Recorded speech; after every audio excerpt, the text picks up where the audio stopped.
सोचिए, एक ऐसी ग्लोबल टू डू लिस्ट जिसका मकसद है 8 अरब लोगों के लिए एक बेहतर दुनिया बनाना। हाँ, यही है यूनाइटेड नेशंस के सस्टेनेबल डेवलपमेंट गोल्स। और अब इस प्लान को 10 साल हो चुके हैं, तो सवाल ये उठता है कि क्या हम आगे बढ़ रहे हैं या वक्त के खिलाफ ये दौड़ हार रहे हैं? 8 अरब लोग, हर किसी की अपनी उम्मीदें, अपने संघर्ष। अब इन सब के लिए एक ही प्लान के तहत एक बेहतर कल बनाना कैसे मुमकिन है? ये तो लगभग नामुमकिन सा लगता है ना? लेकिन दुनिया ने 2015 में ठीक यही करने की कोशिश की। ये प्लान था 17 बड़े बड़े लक्ष्यों का, जिसे हम SDGs के नाम से जानते हैं। इसमें सब कुछ है, मतलब गरीबी को जड़ से मिटाने से लेकर समंदरों को बचाना और ये पक्का करना कि हर बच्चे को अच्छी खासी पढ़ाई मिले, और आखिरी मंजिल साल 2030 तक सबके लिए एक सस्टेनेबल भविष्य। तो आज हम 4 खास चीजों पर नजर डालेंगे। पहले, ये दुनिया की टू डू लिस्ट आखिर है क्या? फिर देखेंगे कि दुनिया का सबसे बड़ा लोकतंत्र यानी भारत इसमें कैसा परफॉर्म कर रहा है। तीसरा, इस सब का खर्चा कौन उठा रहा है? और आखिर में, क्या कोई ऐसा सीक्रेट वेपन है जो हमें फिनिश लाइन तक पहुंचा सकता है? चलिए शुरुआत करते हैं। ये जो इतना बड़ा ग्लोबल प्लान है, ये आखिर आया कहां से और ये इतना जरूरी क्यों है? इस सब के पीछे एक बहुत ही सिंपल लेकिन पावरफुल आइडिया है जो 1987 में सामने आया। Sustainable development. आसान शब्दों में समझें तो इसका मतलब है कि हम अपनी ज़रूरतें पूरी करें, लेकिन अपने बच्चों का क्रेडिट कार्ड इस्तेमाल किए बिना। मतलब आज की तरक्की और कल के प्लैनेट के बीच एक बैलेंस बनाना। और हाँ, ये कोई नई बात नहीं है। ये सफ़र शुरू हुआ था साल 2000 में 8 मिलेनियम डेवलपमेंट गोल्स के साथ।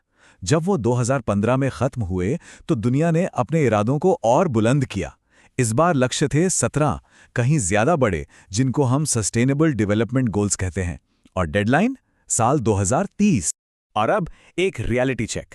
10 साल बाद हालत यह है कि हम काफी पीछे चल रहे हैं। सिर्फ 17% गोल्स ही ट्रैक पर हैं।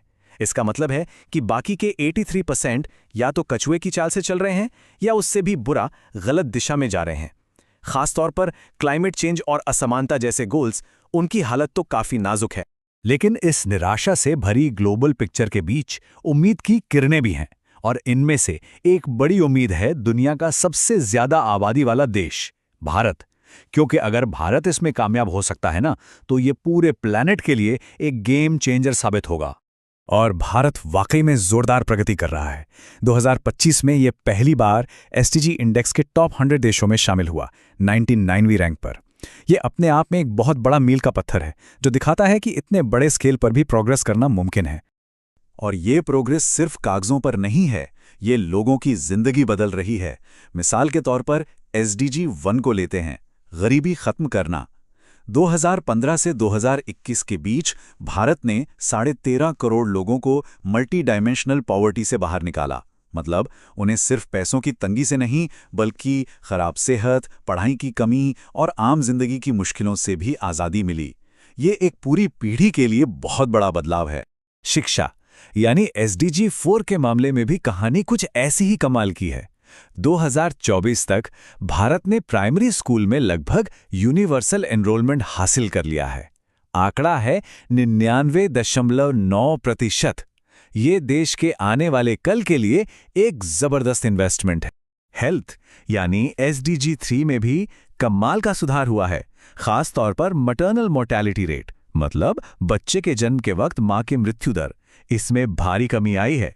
जहां 2014-16 में ये आंकड़ा हर 1 लाख जन पर 130 था, वहीं 2023 में ये घटकर 80.5 पर आ गया है।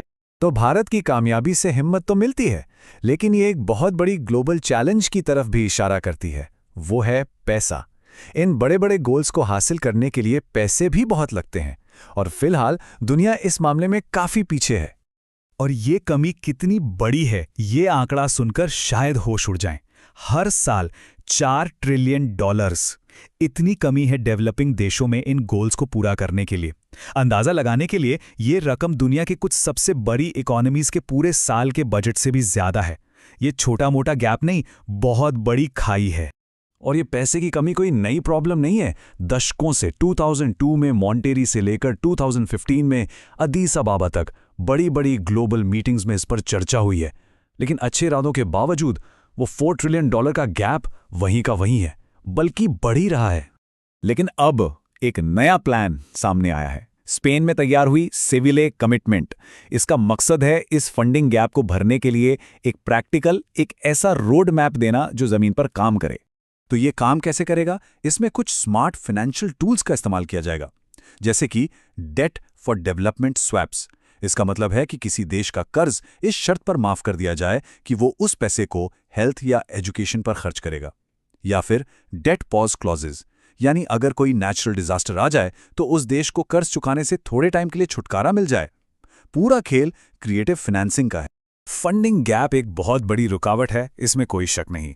लेकिन सोचिए, अगर कोई ऐसा सेक्टर हो जो ना सिर्फ अपना खर्चा खुद निकाले बल्कि एक साथ कई गोल्स हासिल करने में मदद करे। Enter renewable energy. ये एसडीजी की इस पहेली में एक पावरफुल गेम चेंजर बन सकती है। और यहां एक बार फिर भारत रास्ता दिखा रहा है। उसने अपना 2030 का टारगेट 5 साल पहले ही पूरा कर लिया है।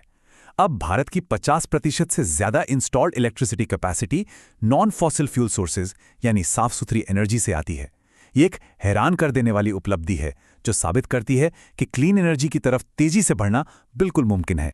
इस ग्लोबल शिफ्ट के सेंटर में है इंटरनेशनल सोलर अलायंस या ISA। ये भारत और फ्रांस द्वारा शुरू की गई एक पहल है और इसका मिशन बहुत साफ है: सूरज की ताकत का इस्तेमाल करके एक साफ और सस्टेनेबल भविष्य बनाना। और इसके इरादे बहुत बुलंद हैं। ISA की टूवर्ड्स 1000 स्ट्रैटेजी का मकसद है 2030 तक 3 बड़े माइलस्टोन्स हासिल करना।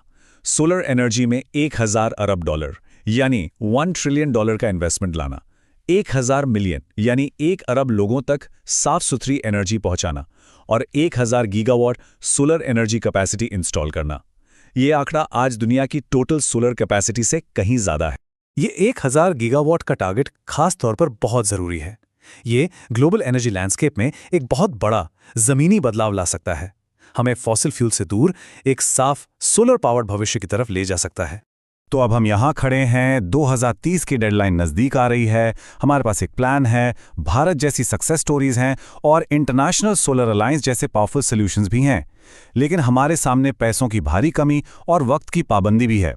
आखिरी सवाल बस यही है, क्या दुनिया भर की पॉलिटिकल विल इतनी मजबूत है कि इन रुकावटों को पार करके एक ऐसी दुनिया बना सके जो सच में सबके लिए काम करे? इसका जवाब तो आने वाला वक्त ही देगा।